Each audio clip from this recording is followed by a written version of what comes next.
Yeah, hold on. The 6 angel. Yeah. All right, we live now. Should be.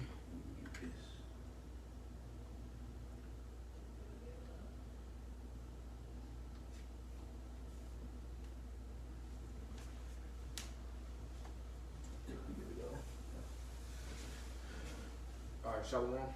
Shalom. All right, for the brothers from the GMS Atlanta Church, first and foremost, want to give all glory, honor, and praises to Yahweh, Ba'ashem, Yahweh Shai, Ba'ashem, Rakakodash. Double honors to the apostles and elders of Great Millstone who rule and teach well. Peace, love, salutation to the elect 144 first fruit. We're just coming with a lesson. We're going to be pretty swift with it. We are just, taking peep at all the other camps that have been doing their New Year's Eve destruction lessons or live streams. I know the Atlanta church here, our elders here just did theirs. We just wanted to kind of chime in as well. So we just titled this 2024 with things to come. And what's the only things to come? Not your New Year's resolution, going to the gym, getting in shape. No, the things that come are these prophecies. Right. And as we've seen in 2023, these prophecies have intensified at a very exponential pace. So we're going to see the same intensity times 10 coming in 2024. So, did you want to say anything before you started? Just to land back off the brother's point, while these people are looking forward to furthering themselves in Babylon the Great, aka America, we're looking forward to prophecy, and the ball getting rolling so that this kingdom that we currently know, this setup that we currently are in, to be destroyed, and our kingdom, which is the kingdom of heaven, the nation of Israel, Yasharallah, to rise up and begin to rule the planet Earth.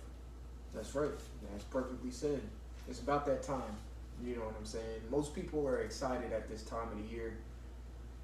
I'm not gonna say like we're not excited. We're excited for different. We have a different motive. Right. We're excited for something else, but to see the so-called New Year come in, it can be a little vexing. You know what I'm saying? But at the same time, what's exciting is these prophecies coming to pass. And just like, matter of fact, I'm gonna get a quick precept just to balance out what I'm saying. Mm-hmm. Not trying to sit here and say, trying to rush the Lord or anything of that nature. That's not how I'm coming. But while the brother grabbed that, I say we do haste in the day, of the coming of Yahweh Shai Shai. All right. We want these things to take place, because we know that America is not the end all be all. All right, that there's things that are coming, which is eternal, according to the scriptures. All right, and we're looking forward to them. We're hasting. We have a longing for these things to happen. So therefore, the transition can take place. Right. So this is Ecclesiasticus chapter 51, or Sirach, chapter 51 and 29. It says, "Let your soul rejoice in his mercy." So for us to even see the next so-called new year, that's mercy that the Lord has given us. And we're looking forward to the things that he's coming. Just like the brother said, we're hastening the day. It says, and be not ashamed of his praise. Verse 30 says, work your work betimes. And the point I want to bring out is in his time, he will reward you. The reason why I emphasize in his time is because these prophecies are going to come to pass in his time. Nobody knows the time or season when Yahweh Shai is going to crack the skies and come back and gather his gifts that he was given from the foundations of the earth, which is the elect 144,000. Okay? No one knows that time, but we hasten it. All right? And in the Lord's time, Yahweh's time, these things that we're about to read and go into that are coming in 2024 will happen. It's to put it in perspective, it's like knowing that something good's about to happen, and you just sitting there antsy and wanting it to happen. You're not rushing it, but when it's coming, you just get antsy, and you haste. You want it to take place because the end of this rulership is good news to us. While it may be bad news to those that are joined unto this place, that are fully engulfed or fully drunken, on the wine that Babylon the Great has offered. It's bad news for them that the current setup that they know is coming to an end, but it's good news for us. That's right. So it's a different perspective. The new year for us as opposed to the coming everyday Jake. Yeah, we can get into it. Kind of. You want to study Revelation? Revelation 16. Kind of. This is Revelation 16 and verse 12. It says, "And the sixth angel poured out his vial upon the great river Euphrates, and the water thereof was dried up, that the way of the kings of the east might be prepared." Yep. So we're going to jump right into one of the things that are to come. This prophecy is going to come to pass. So we just read verse 12. Let's go ahead and reread it and break it down. Revelation 16 and 12, it says, "And the sixth angel poured out his veil upon the great river Euphrates, and the water thereof was dried up." Right. And the water thereof was dried up. So you can literally see that happening right now. As the years have gone past, or the days have gone past, the actual physical river Euphrates has been diminishing. All right, it has been drying up. As you know, just to just put it throughout history, that whole Fertile Crescent area has dried up ever since the Israelites have left. All right, because when the Israelites left, pretty much life left from that area. So the Euphrates River, one of the rivers that's spoken about in the book of Genesis, is actually drying up. All right, so let's keep going. Continuing on in verse 12, it says that the way of the kings of the east might be prepared. Exactly. So you see, when you go on a map, geography, and actually look at the Euphrates River, on the east side of it, what two main nations from the BRICS nations are over there? Russia and China, or you can call that area Eurasia. Okay. The kings of the east, which would be Gog, Magog, spoken about in the book of Ezekiel. We got China. North Korea has been talking smack. We were watching a bit of the Birmingham camp, GMS Birmingham camp, before we went live, and they brought out a little article from Kim Jong-un, who consistently talks crap and doesn't do anything. Right. But does he have the items to do something? Yes, he does. Right. And it's becoming more realistic and more not as far-fetched that these things that he has are actually going to be used. And that's one of the kings of the east as well. So the reason why the Euphrates, like this is speaking of, is drying up and preparing the way for the kings of the east, is so Joel, the second or third chapter, can be fulfilled. Right. So let's keep going. Verse 13, it says, "And I saw three unclean spirits like frogs come out of the mouth of the dragon." So Salakia. So verse 12 pretty much is the ushering in of these other kings of the east to come into the Middle East to fight. Okay, so the tanks and warships, and well, of course, the warships going to come in through different ways: Mediterranean Sea, Red Sea, things of that nature. But so they can actually get on foot towards the other side, because that's where the battle is going to happen, and that is spoken about in 2 Ezra 13th chapter, where you have Shai, and that's how they're going to cross. Okay, so verse 13 it says, "And I saw three unclean spirits like frogs come out of the mouth of the dragon." Keep going, bro.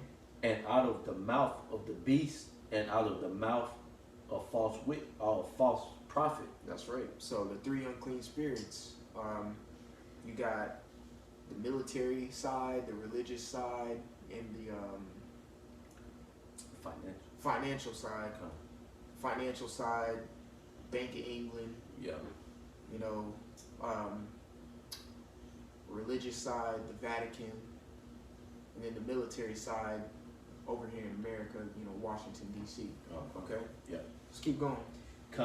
It says, verse 14 says, For they are the spirits of devils working miracles, which go forth unto the kings of the earth and of the whole world, to gather them to the battle of the great day of the Most High Almighty. Right. Which is what I just mentioned again, Second Ezra, the 13th chapter, which is the great day of the Lord Almighty. Okay, when He sends His Son to come erect shop on this place.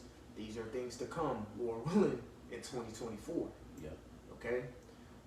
It also says, for they are the spirits of devils, right? They have a deceiving spirit on them. Okay, and mainly these Edomites. Okay, who deceive the entire world. All right, and it says working miracles.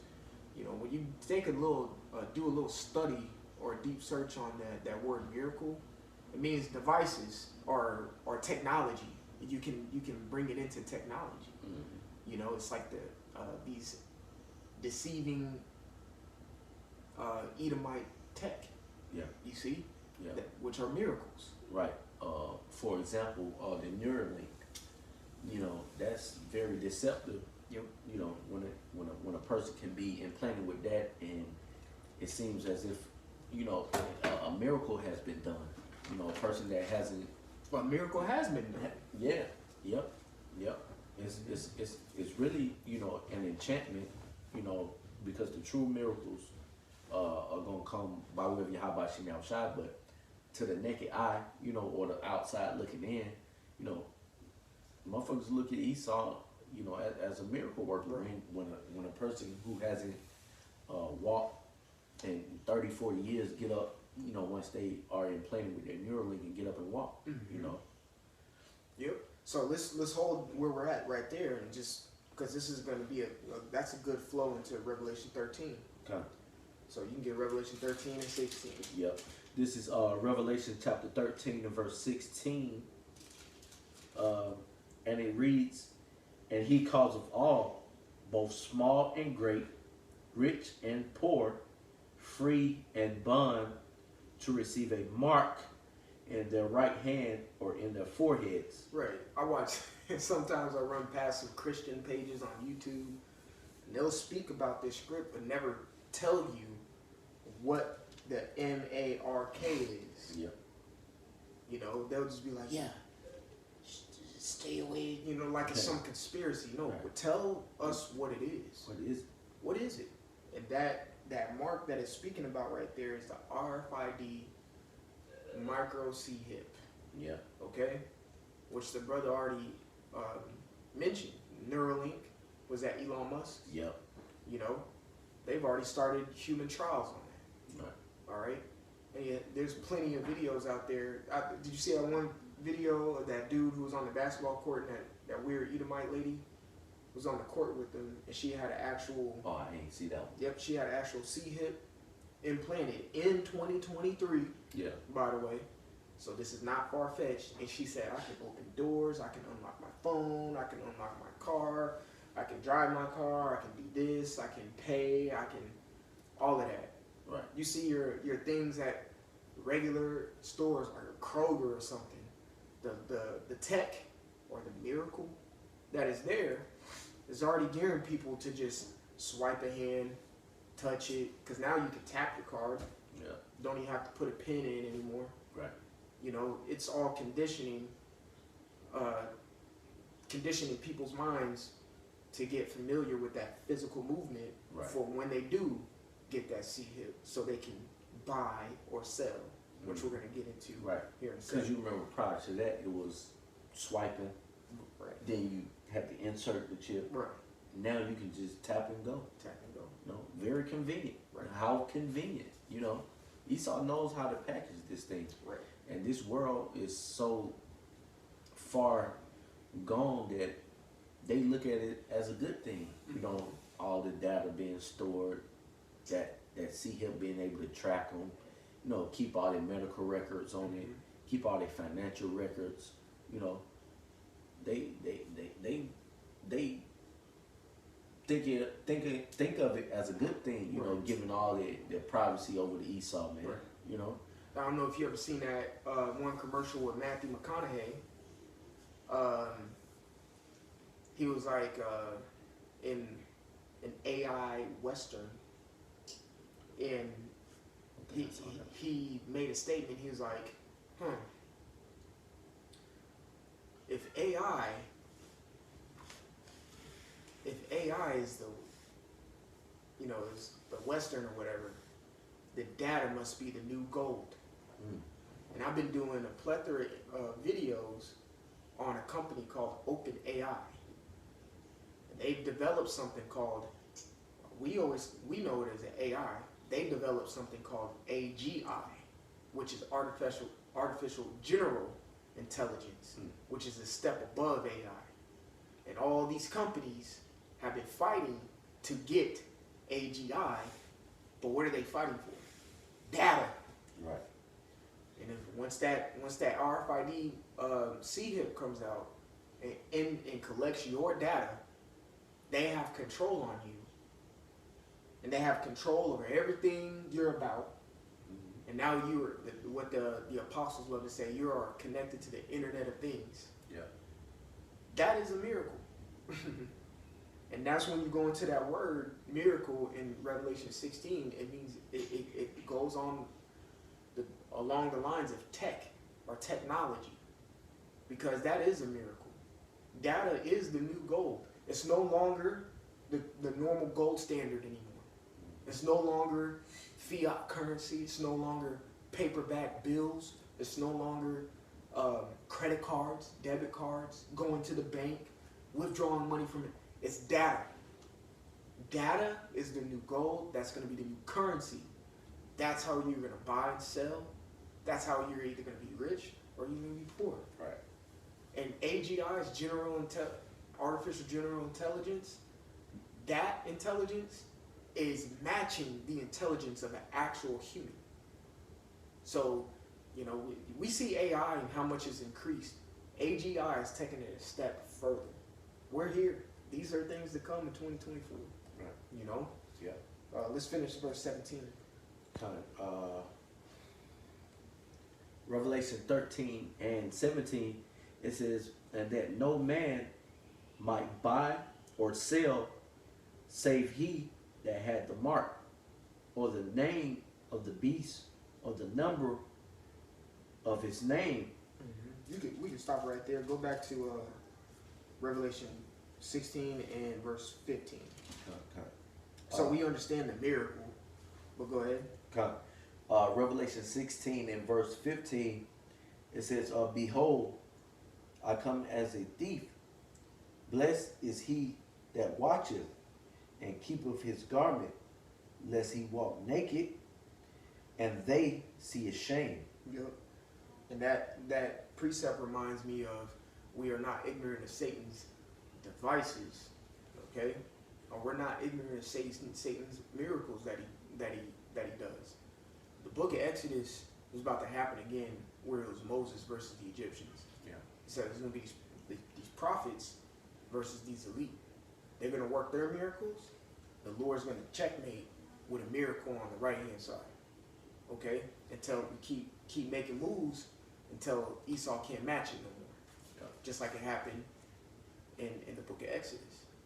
You see? These are the things that we were talking about in the beginning of this lesson that we are excited things that we're excited to come in 2024. We don't have no New Year's resolution. I'm not looking forward to buying a new house or a new car, or, I think this year I'm going to do it. No. I plan on getting a better relationship with the Heavenly Father. Right. And salvation. Correct. You see what I'm saying? Okay. That's what we're looking forward to, that nobody else, we're the 1%ers. Yeah. Nobody else is looking forward to that because they don't believe this is going to end. Right. They don't want it to end. I think America is the end all be all, and this is as great as it can get. But we know better, Yeah. Continue. You can end it there, really. I wanted to get this precept. This is Matthew chapter 6, a classic, in 19, to combat that New Year resolution crap. Matthew 6:19. Lay not up yourself treasures upon earth, where moth and rust doth corrupt, and where thieves break through and steal. That's a New Year's resolution, because it's a carnal thought of how you're going to better yourself in this society or in this world. Yeah. The scriptures say the fashion, I think that's in Corinthians, the fashion of this earth passeth away. Yeah. You know, so you have to let go of whatever is, you got going on this side, and look forward to what's to come on the other. Verse 20 says, but lay up for yourself treasures in heaven, where moth nor rust doth corrupt, and where thieves do not break through nor steal. Yeah. If I can add, because we spoke on it briefly yesterday at camp, because the knowledge, wisdom, and understanding, that's storing up your treasures in heaven. Where thieves do not break in and steal, because what you've gained through the scriptures, through knowledge, wisdom, and understanding, is esteemed above anything that you can carnally want or need or look forward to in 2024 as a resolution. Getting this should be everyone's resolution. It should be their main priority, especially you so-called Negroes, Latinos, and Native Americans, because this is who it's for. All right, if you're a heathen, yeah, go ahead and make all the New Year's resolution you want. Right. Run amok. Right. But if you are of the nation of Israel, stemming back to Abraham, Isaac, and Jacob, the knowledge, wisdom, and understanding of these scriptures should be all you Negroes, Latinos, and Native Americans, so-called Native Americans resolution. All right, because this is where it lies. This is where it is. This will be the stability of the times that are coming in 2024. All the things we mentioned, and also as the scriptures mentioned in Matthew the 24th chapter, pestilence, earthquakes in diverse places, rumors of wars, all of those things we're looking forward to take place in 2024. This is going to be the only thing that is the stabilizing factor in all of those things that are to come, in 2024. Not, in any carnal thing, like the brother was saying, increasing your 401 contribution, buying into the stocks and bonds of your company. All of those things will come and not, right along with this place, because it says all of these things upon the face of the earth are temporal, which is temporary. Right. Right. And none of these things are going to come in the kingdom of heaven. Right. You know what I'm saying? You might buy a brand new car, that shit ain't coming. You know what I'm saying? What the scripture says, surely we brought none into this world, and we can take. Was that Ecclesiastes? Yeah, roughly paraphrasing, we can take none of it with us. So, and knowing that, why be looking forward to 2024 carnally? Right. You should be trying to gain spiritual things, man, in order to suffice, and stabilize yourself. That's right. And for the things to come, because we're looking for 100% prophecy, man. Right. All right. We're looking for the ball to get rolling on this place, so we get the hell up out of here. That's right. We just want peace, man. We literally want peace on earth. Yeah, and I'm saying, in order to get that peace, what gotta happen? War. War. Bloodshed. All right. The saints shall take, the king. All right. It's not gonna be handed over by Esau. So all of these things that people dread, it has to happen, because I mentioned Revelation, Matthew 24th chapter. It says all of these things must come to pass. All right, and these are the beginning of sorrows. All right. So, in knowing that, see, your New Year's resolution, as I said previously, should be knowledge, wisdom, and understanding of the scriptures, man. That's it. Point blank, period. That's it. Yep. So like we said, we ain't gonna make this too long, because I know GMS, our elders here in Atlanta, they did one, but 2024. You had a precept though? I did. Okay. I did. I'm gonna say this, but for 2024, things to come: war, Lord willing, salvation, healing, miracles on the right hand side. Okay. The peaceful multitude, people coming in, to be saved. What's that peaceful multitude? The elect 1/3, Yeah. and the 144 across the four corners. Because we have brothers in other countries as well preaching the same thing. But all those are major prophecies are to come, and it's about that time. Mm-hmm. It's about that time. Everything has lined up to meet that these one major prophecies. Yeah. How some biblical scholars will say you have major and minor prophetic books. They'll call Obadiah like a minor book, and Isaiah like a major book, even though Obadiah is a huge prophecy. Right. You know what I'm saying? All these books are major prophecies, and just to paint the picture for edification purposes, the C-hip, that's a big prophecy. What we just did, Revelation 16, that's an ushering in of all these nations for Yahweh Shai to come. Yeah. And destroy them all in one swoop. Yeah. That's a major prophecy. Right. Which that prophecy includes salvation. Exactly. These are the things that come in 2024. Lord willing, and Lord willing, we be part of that number. We get beamed up. Yeah. Bring your precept Yeah. out. Because the things to come, in 2024, ultimately leads to, as the brother said, the second coming of our Lord and Savior, Yahweh Shai. All right. So in knowing that, you're longing and you're hoping for this to happen, but it's a double-edged sword for those who aren't right, and those who are right. It's gonna come judgment. All right. And on the other hand of that, it's gonna become salvation. Right. Okay. So classic script, this is Amos 5:18. It says, "Woe unto you that desire the day of the Lord," because we're desiring the day of the Lord, because we named these things to come. These things to come in 2024 is leading up to the day of the Lord. It says, "To what end is it for you?" That's a question. All right. Are you gonna be on the judgment side of things? All right. But being beamed up too, that's judgment. That's righteous judgment. Yeah. Well, are you going to be on salvation? All right, or are you going to be on the destruction side of the day of the Lord? It says the day of the Lord is darkness and not light, which we know. So we know what these things leading up to are going to, these things that are going to happen are going to lead up to. All right, while the majority of the people upon the face of the earth have a big misconception, of the day of the Lord. There's other groups of people, i.e. Christianity, that are looking for the day of the Lord too, but they have a skewed vision, of what it actually is or what that day will be. All right, we know it's going to be death, destruction, famines, pestilence, all of those things. It says the day of the Lord is darkness and not light.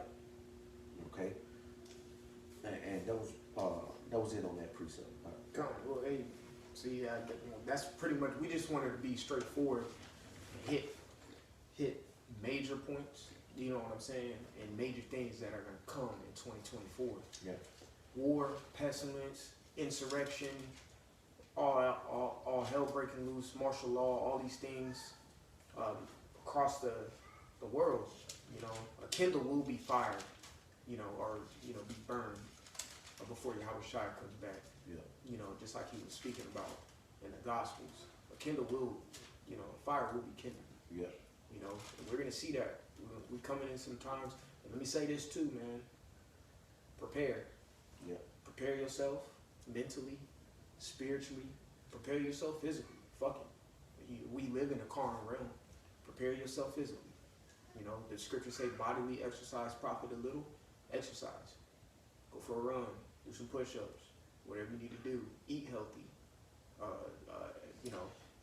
Each camp, I'm sure, has a brother who's well versed with the herbs. Get with that man. If you got a family, protect your family. Learn how to protect your family. But ultimately, at the end of the day, build your faith. Build your faith in the Heavenly Father, because these things are to come, and we will see it. You know, so we have to prepare ourselves for it.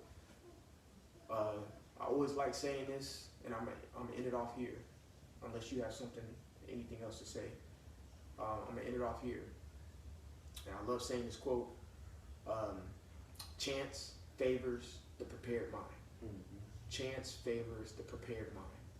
All right, and the Lord has given us this liberty, or this grace period, to do what? To prepare. When you go into the word prepare, it means to trim. Yeah. So continue to trim and prepare yourself for the time to come. Yeah. All right? That's about all I have, brother. Okay. You know, you can close it out. Okay. Lord willing, you know, this lesson, you know, while straight to the point, was edifying. Lord willing, we want to end it giving all praise, glory, and honor to Yahweh, Ba'ashem, Yahweh Shai, Ba'ashem, Rakakodash. We'd like to give double honors to our elders and apostles at Great Millstone, and also peace, safety, much love, and blessing to the occupant across the four corners of the earth that are pushing out this truth and sincerity. Shalom. Shalom.